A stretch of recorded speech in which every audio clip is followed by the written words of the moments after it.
What's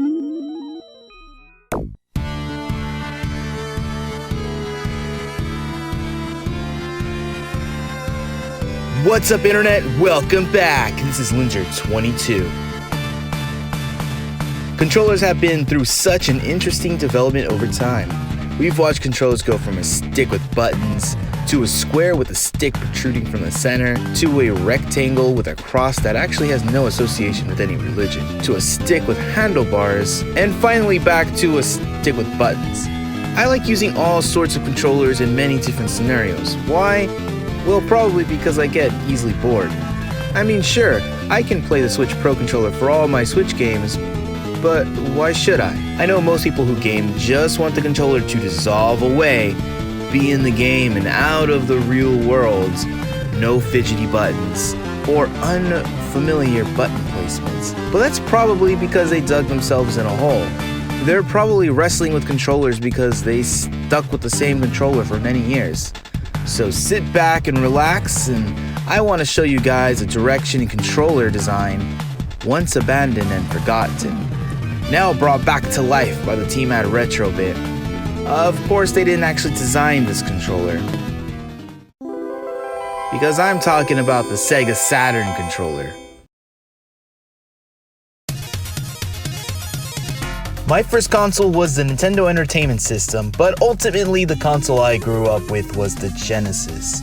It featured 3 buttons, which at the time I believed was a little unnecessary, since most of the games I've played utilized only 2 buttons with the occasional select button. But then a couple games made it into my library that asked me to do some finger gymnastics just to play the game. So eventually I realized I needed 6 buttons. Well, that ends, I had a neighbor with this SNES controller taunting me with so many input methods. Oh man, I remember thinking that shoulder buttons were so useless that they would eventually disappear. Boy, was I wrong. Of course, I eventually got the 6-button Genesis controller. I remember that day I got it. I was so excited to finally have more control in Mortal Kombat. No longer did I need to push 2 buttons at the same time to compensate for the lack of buttons. I love that small Genesis 6-button controller, but as time went on and more controllers came into existence, that controller eventually faded into oblivion. It was a relic of the past, believed to be tools once used by our gaming ancestors, ones where movement only accounted for digital inputs. And gamepads were, well, pads. There was a moment where I believed gaming would never go back. Controllers were now in the future, and they contained 2 sticks, 4 face buttons, 2 shoulder buttons neighbored by 2 triggers, oh, and a D-pad off to the side just in case you needed it. These modern controllers were made with ergonomics in mind, so why should we ever go back? Well, Nintendo once thought we did, and that's why we got the classic controller. And that was necessary because the GameCube controller is well designed, if not over designed, yet it was garbage for 2D games, if we're gonna be honest.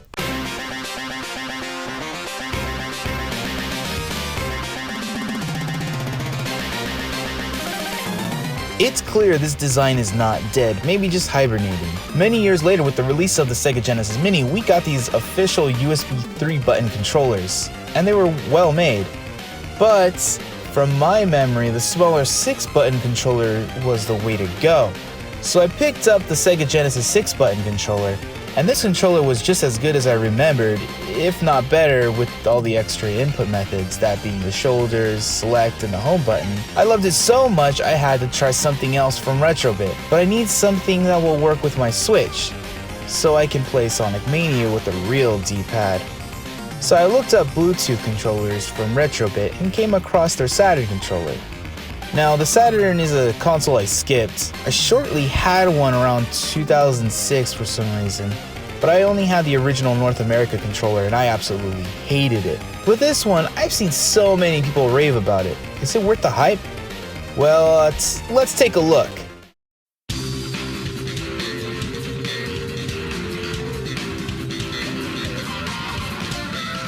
I remember grabbing a PlayStation controller for the first time, realizing gamepads don't need to be flats.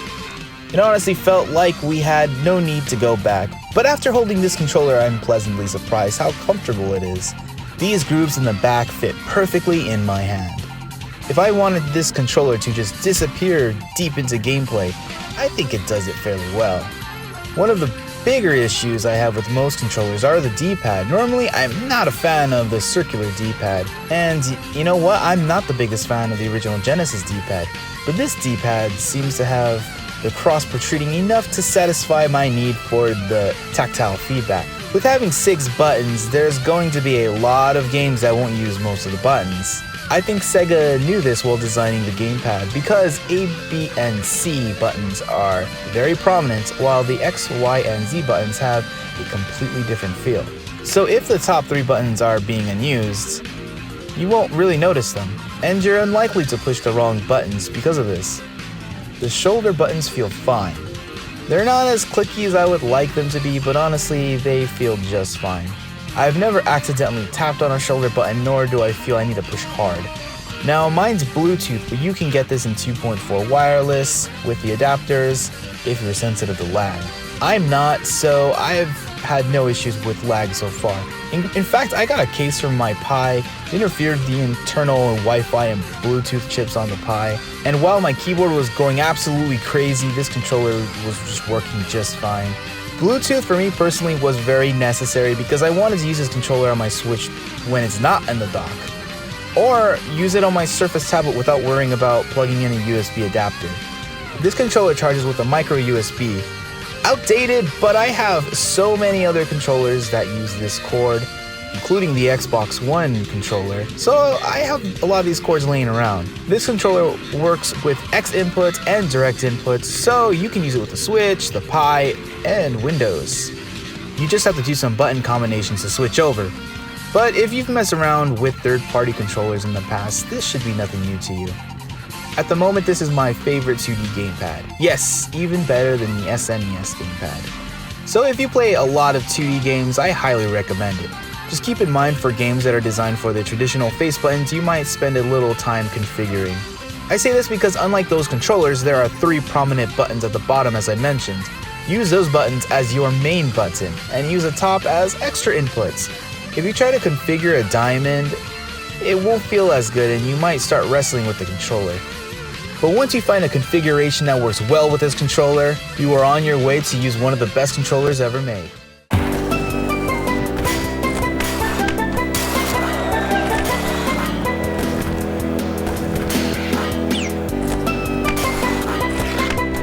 For most games, I play fairly casually, but the one game I've put many hours to improve my technique is the THPS series. So that would make Thug Pro a great game for me to test this controller. Well, except THPS plays better with the diamond button configuration. And technically you can do this, and the Xbox layout is there, but it's not oriented in the same way. When I tried it, I kept pushing wrong buttons or missing buttons altogether. So instead, let's have a little fun with it. Let's throw out everything we know about controlling this game and put together something from scratch. Okay, so I hold the controller in one hand and I use my thumb, index, and middle finger to use the buttons. Since the index button on my left hand will be on the left shoulder button indefinitely, we'll let that be the action used the most in this game, that being the ollie. Boom! Maneuver with the D-pad, ollie with the shoulder button, next the grab. My thumb is the laziest finger, so it'll handle the grab trick. Flip tricks will go to the index finger, and grind will go to the middle finger. Oh wait, there's also spine transfers, spins, and a button to get off your board. Alright, once everything is set, let's play.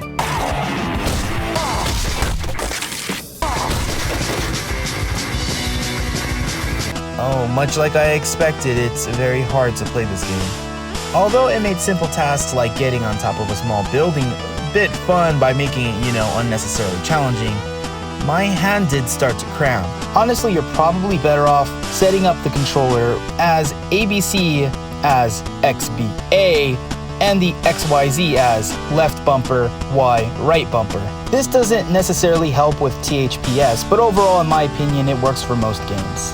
A valuable lesson was learned here. Don't mess with muscle memory. It's very clear this is not a good controller for THPS, but that's okay. Okay, let's stick with something related to Sega. So how about Sonic Adventure?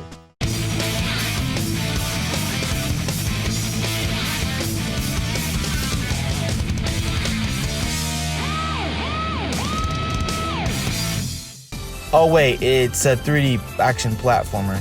You can't maneuver it with an 8-directional digital D-pad. Okay, last game. I'll try a Sonic game that's 2D. One of Sega's greatest achievements at letting people down.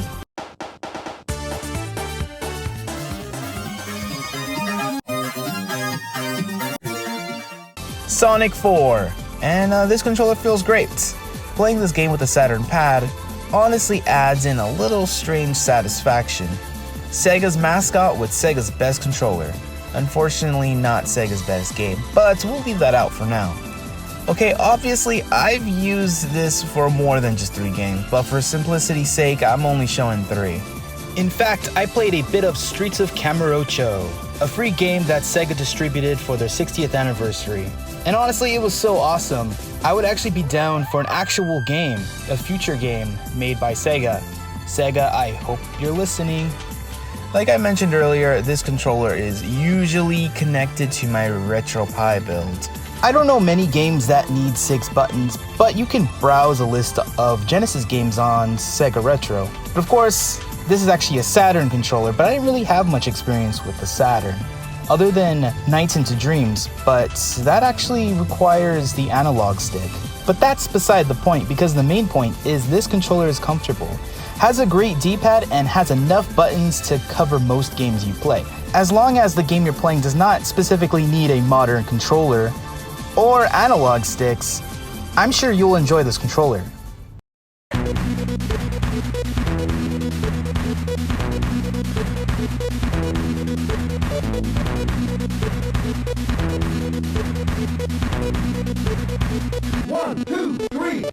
After using this controller for a while, I see the natural growth from this controller to the Saturn 3D controller and finally to the Dreamcast controller. I never liked the Dreamcast controller, and I've always wondered why they went the way that they went when designing it. Why did it try to stay a gamepad, but at the same time add their interpretation of controller handles? I'd argue the Xbox controller is a derivative of the Dreamcast controller, a controller that would eventually grow into a well-respected modern controller.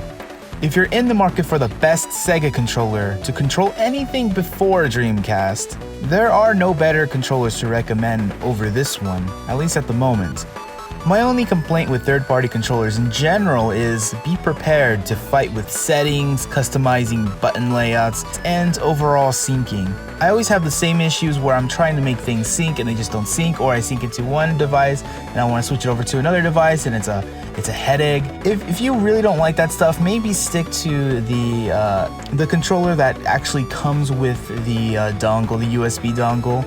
You're probably gonna have a better time. And you know what, for some reason, after all these years, syncing a controller and setting up a preferred layout is still not as simple as plug and play. But maybe one day we'll get there. One day it'll be so simple and there will be, I don't know, a software that all controllers use instead of each one coming with its own software, some of them not having a software, or controllers that are just not used anymore so the community has to build it themselves. Maybe one day, one software will just cover everything, and then we won't have to worry about this. But if you've used this controller and you have an opinion to share, please leave it down. I'd love to read it. I'd love to see what you recommend this controller for. Or if there's some games you've tried and this controller doesn't work out for it, I want to see. Well anyways, I'll catch you guys next time.